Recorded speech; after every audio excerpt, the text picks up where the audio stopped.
আজকে আমি আমড়ার একটা রেসিপি শেয়ার করব।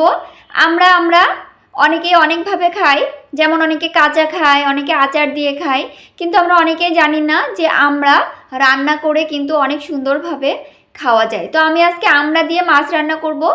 তো আমড়াগুলোকে আমি প্রথমে এভাবে কেটে নিয়েছি, এরপরে আমি পেঁয়াজ এবং মরিচ দিয়ে আমি আমড়াগুলোকে তেলের উপরে উঠিয়ে দিয়েছি। এরপরে একটু লবণ এবং হলুদ দিয়ে তারপরে আমি এখানে রসুন, জিরা এবং সরিষাটা পেস্ট করে নিয়েছি আগে থেকেই। নিয়ে এই সব মশলা দিয়ে আমি আমড়াটাকে আগে সুন্দর করে কষিয়ে নিব। এখন একটু দিয়েছি ধনিয়া গুঁড়া। তো সব উপকরণগুলো দিয়ে আমি আমড়াগুলোকে প্রথমে খুব সুন্দর করে কষিয়ে নিব। এখানে আমি একটু পরিমাণ মতো পানি দিয়েছি। এই পানি দিয়েই আমড়াটাকে আমি একদম ভাজা ভাজা করে সুন্দর করে কষিয়ে নিব এবং আমড়াটা কষানো পর্যন্ত আমড়াটা কিন্তু অনেকটাই সিদ্ধ হয়ে যাবে। তো এখানে আমি ঢাকনা দিয়ে ঢেকে রাখছি। এই যে আমড়াটা কিন্তু আমার কষানো হচ্ছে।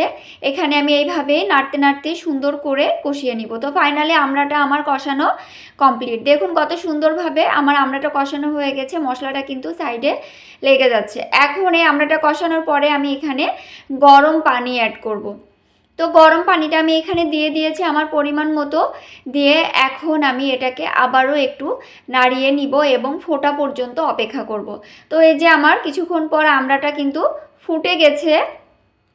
এখন এই আমড়ার ভিতরে আমি আমার ভেজে রাখা মাছগুলো একে একে আমি সবগুলো অ্যাড করব। এখানে আমি কিছুটা পরিমাণে পাঙ্গাস মাছ নিয়েছি। পাঙ্গাস মাছগুলোকে আমি আগে সুন্দর করে একদম লাল লাল করে ভেজে নিয়েছি। পাঙ্গাস মাছটা আমি একটু কড়া করে ভাজি, কারণ পাঙ্গাস মাছটা নরম হয়, যার কারণে একটু কড়া করে ভাজলে মাছটা শক্ত শক্ত হয়ে যায়, তো খেতে ভালো লাগে। তো এই যে আমি এখন মাছগুলোকে দিয়ে দিয়েছি আমড়ার ভিতরে, দিয়ে এখানে আমি ঢাকনা দিয়ে এটাকেও কিছুক্ষণ রান্না করে নিয়েছি। তো ফাইনালি আমার কিন্তু আমড়া রান্না কমপ্লিট। আমি ঝোলটা একটু রেখে দিব, আপনারা চাইলে এখানে মাখো মাখো ঝোল করতে পারেন। তো এই ছিল আজকের রেসিপি। আল্লাহ হাফেজ।